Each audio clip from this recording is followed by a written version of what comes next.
Peter cautiously approached the deer, which had just gently set down a baby on the ground before turning around. Initially, Peter believed he had gone unnoticed, but the deer's demeanor suddenly shifted.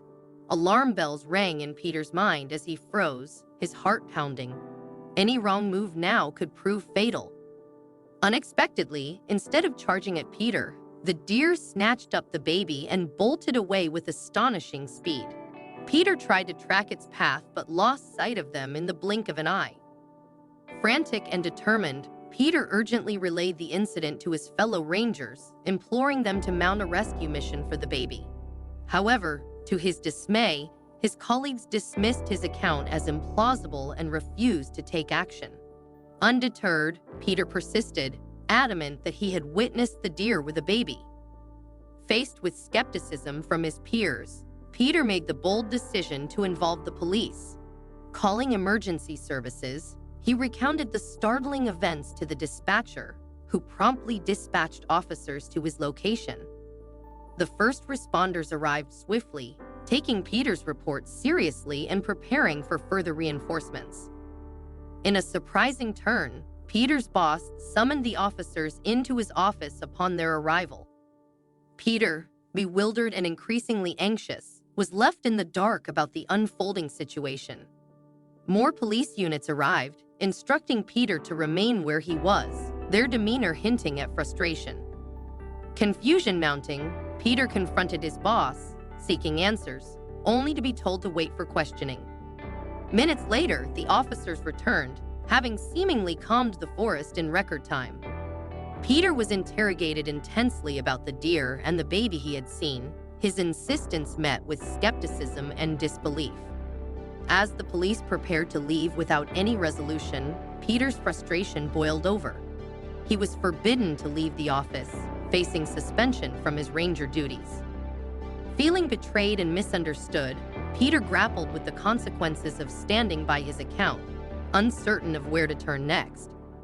Peter's boss and fellow rangers, concerned about his mental state following recent personal tragedies, urged him to seek therapy. They attributed his claim of seeing the deer with a baby to the emotional strain of losing his own child, an event that had deeply affected him and cast doubt on his reliability.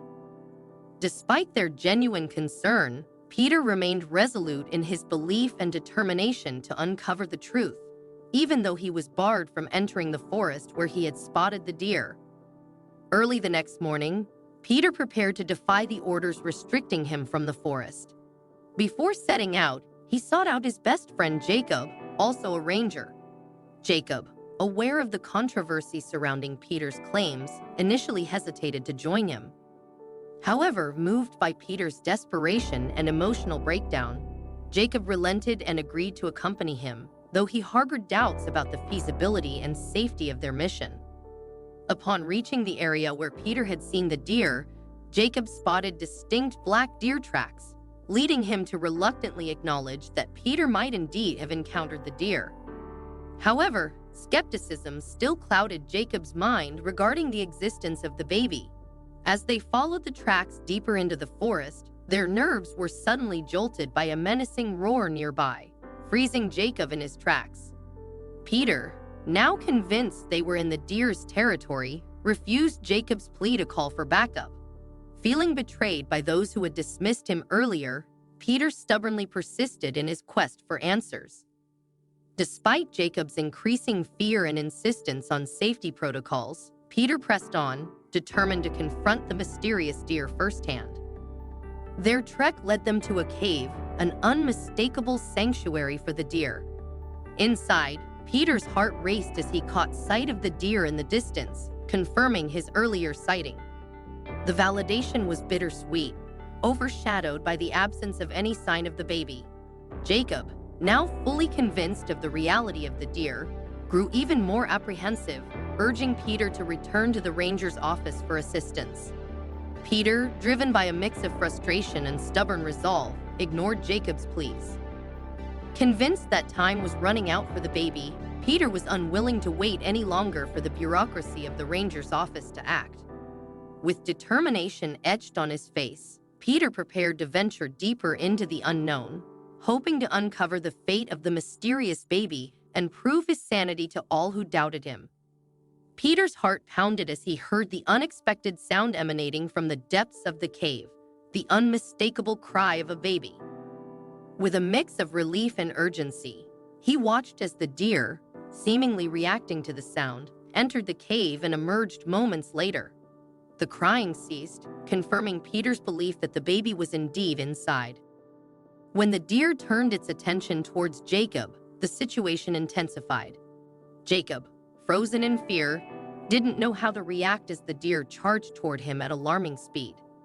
Peter's instincts kicked in as he shouted at Jacob to freeze, attempting to divert the deer's attention away from his friend. But the deer was relentless, solely focused on Jacob.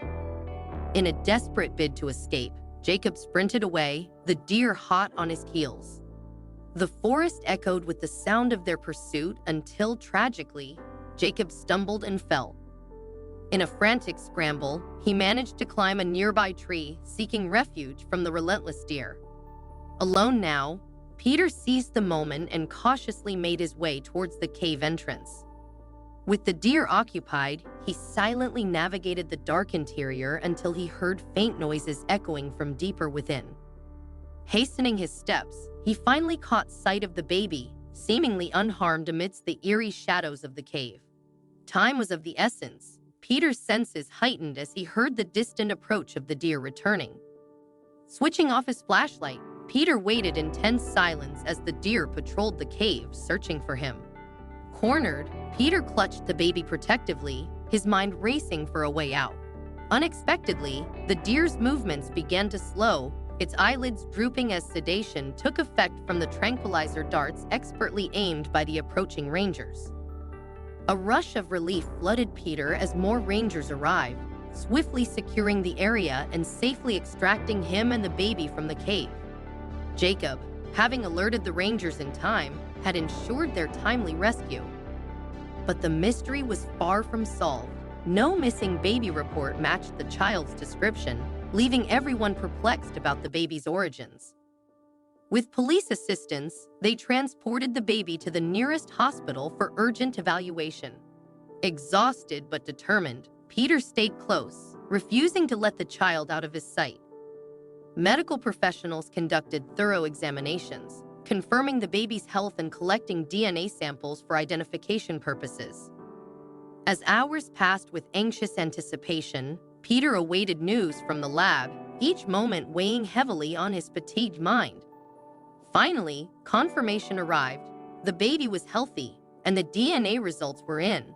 However, what emerged next shattered Peter's heart. In a solemn meeting with a police captain, Peter learned the heartbreaking truth. The baby's parents had perished in a tragic car accident. The deer had miraculously found and cared for the infant in the aftermath, unable to locate any surviving relatives. Overwhelmed by grief and compassion, Peter and his wife made a life-altering decision. They would adopt the baby and raise him as their own.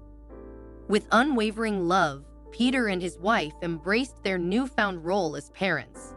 Peter resumed his duties as a ranger with renewed purpose, grateful for the chance to protect and care for his adopted son. Over the years, their bond deepened, and Peter's son eventually followed in his footsteps, becoming a ranger like his father, a testament to the enduring power of love and resilience in the face of adversity.